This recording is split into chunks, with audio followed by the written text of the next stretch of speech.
So, andito na ako sa loob na ano na guys, sa chicken. Kumbaga, ngayon ako pinababalik. Galing ako sa OWA line. So, dito, pagpatuloy ko lang yung kwento. Alam mo yun. Sa iyong ngiti, ako'y nauumaling. At sa tuwing ikaw ay gagalaw, ang mundo ko'y tumitigil. Patuloy ko lang yung kwento. Alam mo yun. Yung 2 oras, no? Sa kumain doon kanina sa lunch.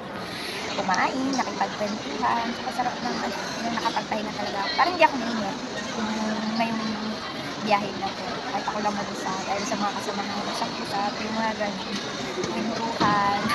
Kwentuhan ko OFW. Nakakatuwa talaga. Yan guys, yung araw ko ngayon is airport.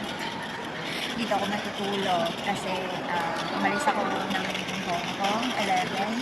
Dumating ako sa Manila is 2:30, mga ganon.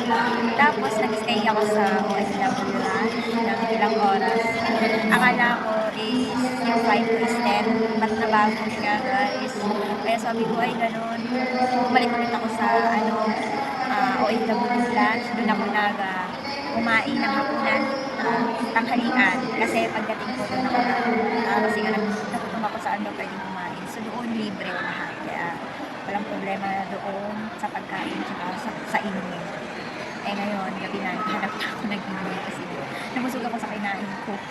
Yung anli kasi siya, kaya talagang sinulit ko yun. Tapos ngayon, nakuha na ako kasi alam mo na nag-CR. Tapos ngayon, 8 PM na, naantok na ako. Tapos yung wala pang bukas na gate, hindi ko pa alam kung saan ako pupunta. So, habang nandito ako, nag-aantay ng oras. Kasi 1 hour daw before the flight. So, flight to is 2:55, parang gano'n 3 AM. So, mamaya pa alas 2. So, dito muna ako mag-stay. Dito. Ayan o. O, diba? Dito muna ako mag-stay. So, dito muna ako kapag mag-aantay sa pagbukas ng gate. Doon, ika-flash. Kasi pwedeng gusto na ako pumasok dito. Tapos, baka may babalik ako dito. Wala din ako sa Malacca. So, dito muna ako sa So, yun lang guys, yung isi-share ko na nakakapagod na araw ko sa biyahe. Alam mo yung 2 araw ibali yung biyahe. Kasi start from aga kong gumising kanina, mga 5, para lang habol yung flight na 11. Tapos, pagdating dito, na iba na naman yung flight ko. Bukas darating ako ng, hapon na talaga sa amin. Kaya diba, 2 araw yung na-consume ko sa aking bakasyon. Pero nakakapagod na nakakaano. Kaya wala akong magawa. Hindi. Eto.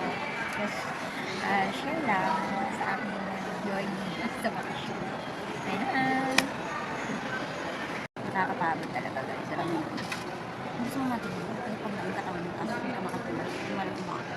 Kasi na-share ko sa inay. Napakaano talaga. So, hanggang bukas pa talaga. Wala pa, alam ko, pa ako ay sis pa lang. So, hindi ako. Hindi ka. Kinalamadan ako ng ka. Kasi nga, di ba, may night. Nakayaan ko naman kami sa airplane. Sa airplane. Tapos dito hindi na sa tagal ng na hindi ko gigilis yung katawan mo. Wala. Marami na po. Pagka, nakatulog. Hindi. Hindi pa kailangan kami. Ba? Ayan. Muna sila. Tapos ako dito, nag-aantay pa ng gate. Ayan guys. Ayan guys, eto na yung pangalawang beses ko na naikot yung airport dito sa Pilipinas na alam mo yun, kakahanap ng tubig, tinamulan ng truck. O diba? Kasi na 11:20. Pero kasi, ang na ng tiyan ko guys, yung tirang sa OFW lunch, may tinapay kasi kinain ko kanina. Siyempre, gusto ko ng tubig. May tinda namang tubig. Kaso lang, hindi mainit. Gusto ko kasi mainit, kaya naghanap ako ng cups. Ayan, ito. Tapos, dito sa pinakadulo, try natin. Sa 7-Eleven daw. 7-Eleven. Try natin pumasok dito. nakabili ako. Pero hindi siya sa 7-Eleven. Doon ako sa kabila. Kasi ayun na lang magtinda kahit meron. Sabi ko bawal to.